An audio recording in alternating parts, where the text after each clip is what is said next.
Central government ఇచ్చిన 6,000 ఉన్న వాటిని కూడా ఇంకా మెరుగుపరిచి ఎంతవరకు అంటే మీరు ఎంత బుల్ల పెట్టారు? ఒక్క నిమిషం శాంతి ప్రసాద్ గారు మీకు ఛాన్స్ ఇస్తాను, ఒక్క నిమిషం ఆగండి, కంప్లీట్ చేయండి, మీకు అవకాశం ఇస్తాను. వాళ్ళకి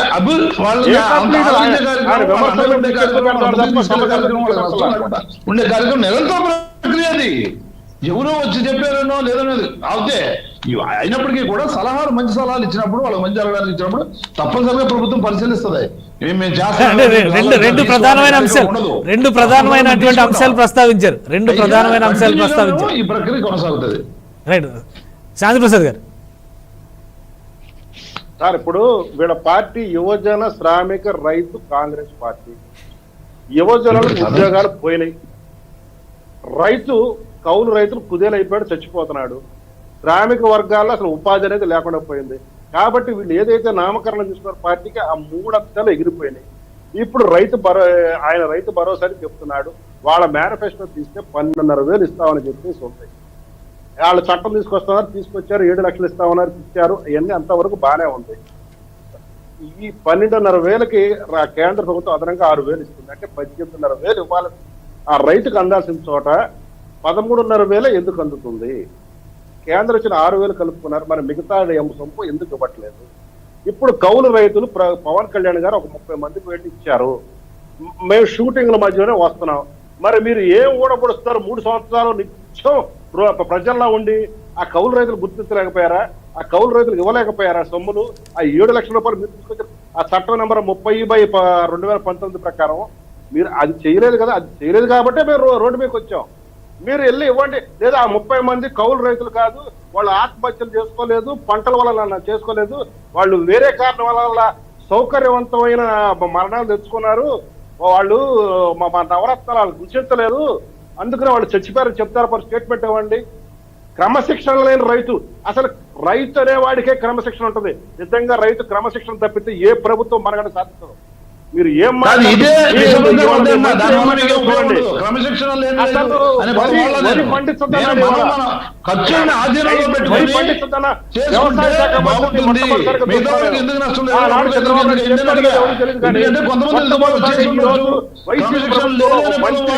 వ్యవసాయ శాఖ అసలు రైతు వరి పండిస్తుందన్న పిలిపించాడు. దానివల్ల ఉపయోగం ఉండదు. ఉన్నకాడు కూడా డిపాజిట్లు రావు. ఇట్లా చేసుకుంటూ మీరు వదిలించుకుంటూ వెళ్తే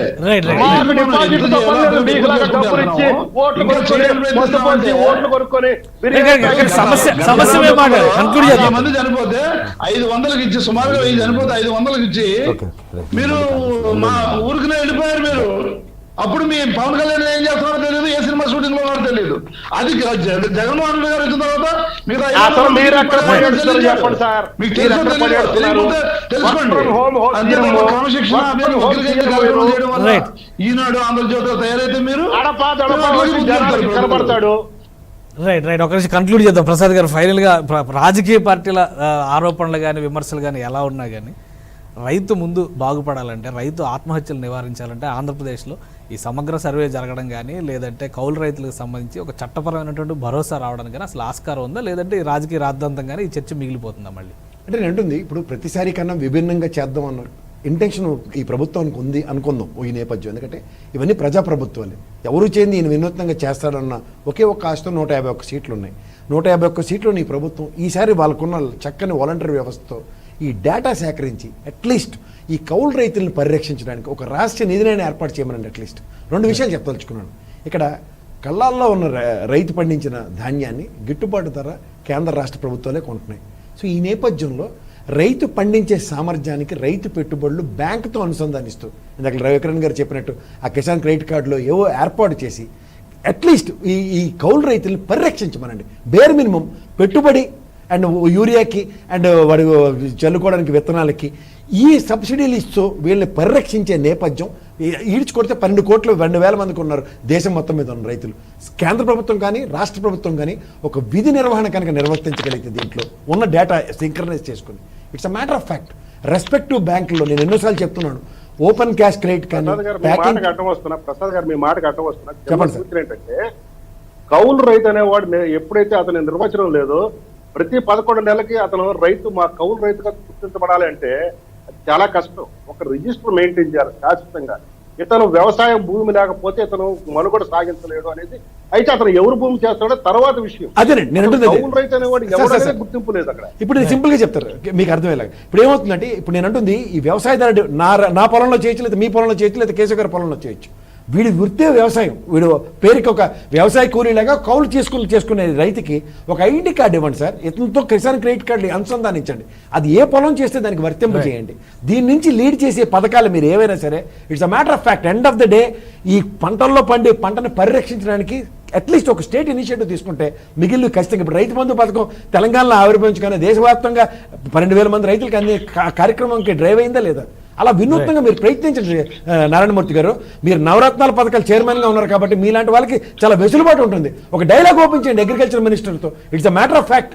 మనం ఎంత పరిరక్షిస్తున్నాం ఈ నవరత్నాల పథకాలుగా. మీరు అన్నట్టే అక్కడికి రావట్లేదు సార్. ఈ మరణాలను అట్లీస్ట్ మన రాష్ట్రం నుంచి ఇనిషియేట్ చేసి ఆపగలుగుతామని ప్రయత్నించండి సార్. రైట్ కంక్లూడ్ చేద్దాం ఫైల్ గా. రవికిరణ్ గారు, కేంద్ర ప్రభుత్వం పాత్ర ఏంటి ప్రధానంగా ఈ అంశం పైన? కౌలు రైతులకు సంబంధించి ఒక క్లారిటీ రాష్ట్రాలు ఇవ్వనటువంటి నేపథ్యంలో కేంద్ర ప్రభుత్వం చొరవ తీసుకుంటే దీనికి ఒక డైరెక్షన్ ఇచ్చే అవకాశం ఏమైనా ఉందా? అంటే కౌలు రైతులు ఐడెంటిఫై చేసే ప్రక్రియ రాష్ట్ర ప్రభుత్వాలే చేయాలండి, కేంద్ర ప్రభుత్వంలోని అంశం కాదు. యాక్చువల్లీ ఇప్పుడు ఏం చేయొచ్చండి, ఇంకోటి పిఎం కిసాన్ పథకం ఏదైతే 6,000 రైతుకి ఏదైతే పొలం ఉన్న రైతుకి ఇస్తున్నారో, ఫర్ ఎగ్జాంపుల్ నాకే ఉందనుకోండి పొలం, నేను కాకినాడలో సాఫ్ట్వేర్ జాబ్ చేసుకుంటున్నాను, నేను ఎవరికో కౌలుకి ఇచ్చాను, నాకు 6,000 ఇవ్వటంలో అర్థం లేదు, నాకు క్రాప్ ఇన్సూరెన్స్ ఇవ్వటంలో నాకు అర్థం లేదు. అందుకే నా పేరు డిలీట్ చేసేసి ఆ కౌలు రైతు పేరు యాడ్ చేయండి. ఎందుకంటే ఇంప్లిమెంటేషన్ ఏజెన్సీ రాష్ట్ర ప్రభుత్వమే కదా.